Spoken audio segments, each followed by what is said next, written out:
Assalamualaikum warahmatullahi wabarakatuh. Perkenalkan, nama saya Aldo Rangga Putra. Saya dari penerbitan 2C. Pada kesempatan kali ini, saya akan menjelaskan atau mempresentasikan review jurnal yang berjudul Komunikasi Kebijakan Pertanian Beras Hitam. Jurnal ini membahas bagaimana komunikasi kebijakan pertanian beras hitam ini di Kabupaten Brebes serta faktor-faktor yang mempengaruhi keberhasilannya. Dalam penelitian ini digunakan analisis in vivo 11.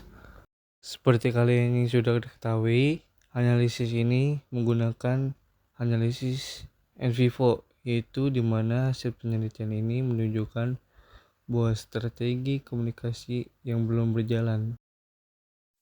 Sebelum itu, sini saya akan menjelaskan sedikit tentang gambar yang berada di slide ini. Berikut ini adalah gambar visualisasi hasil analisis yang dilakukan dalam penelitian ini. Seperti yang bisa kita lihat pada gambar slide ini adalah word cloud yang bisa dihasilkan menggunakan software in vivo. Word cloud ini menampilkan kata-kata yang sering muncul dalam berita media online terkait program pengembangan beras hitam. Lalu di bawahnya pada gambar ini kita juga bisa melihat diagram analisis komunikasi kebijakan yang menunjukkan hubungan antara berbagai faktor yang mempengaruhi program pengembangan beras hitam ini. Dari visualisasi ini, kita dapat memahami bagaimana komunikasi dalam pengembangan pertanian beras hitam ini di Kabupaten Brebes. Oke, selanjutnya adalah review jurnalnya. Yang pertama judulnya ini adalah komunikasi kebijakan dalam program pengembangan pertanian beras hitam. Lalu jurnalnya, jurnal PIKOM, penelitian komunikasi dan pembangunan, dan volume dan halamannya volume 20, halaman 2, tahun Desember 2019. Penulis Rahmawati Jungviningrum, Sumarjo, Amiruddin Soleh, dan Ivanovic Agusta. Dengan reviewer saya sendiri, Aldo Rangga, dengan tanggal reviewnya 24 Maret 2025. Selanjutnya ada tujuan penelitian. Tujuan penelitian ini untuk menganalisis bagaimana komunikasi kebijakan dalam program pengembangan pertanian beras hitam di Kabupaten Brebes serta faktor-faktor yang mempengaruhi keberhasilan program tersebut. Dan selanjutnya ada subjek penelitian. Komunikasi kebijakan dalam pengembangan pertanian beras hitam di Kabupaten Brebes. Lalu selanjutnya ada metode penelitian.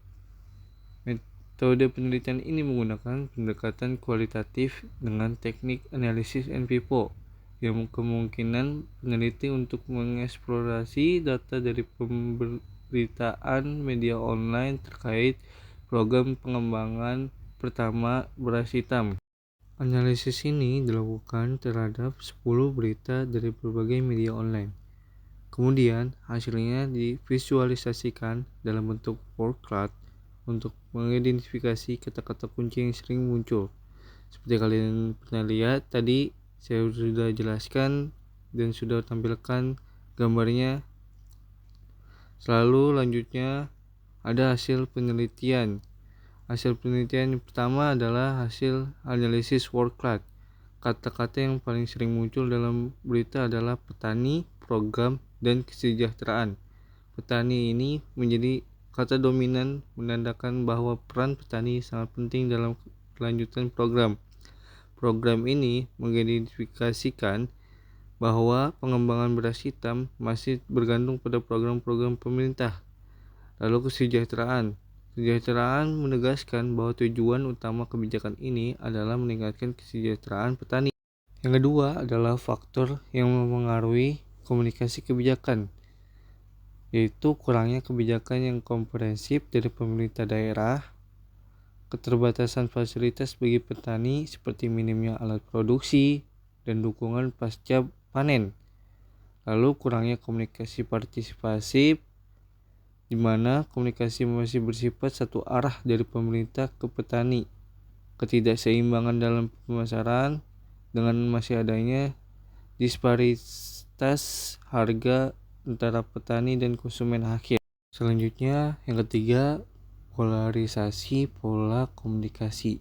Pola komunikasi linier atau satu arah ditemukan pada interaksi antara pemerintah daerah, penyuluh, dan petani. Lalu ada pola komunikasi interaktif atau dua arah. Ditemukan dalam interaksi antara petani, kelompok tani, dan kepala desa. Dan terakhir, pola komunikatif interaktif relasional terjadi pada hubungan antara pedagang dan konsumen. Mungkin ini saja yang bisa saya sampaikan, kurang lebihnya mohon maaf. Wassalamualaikum warahmatullahi wabarakatuh.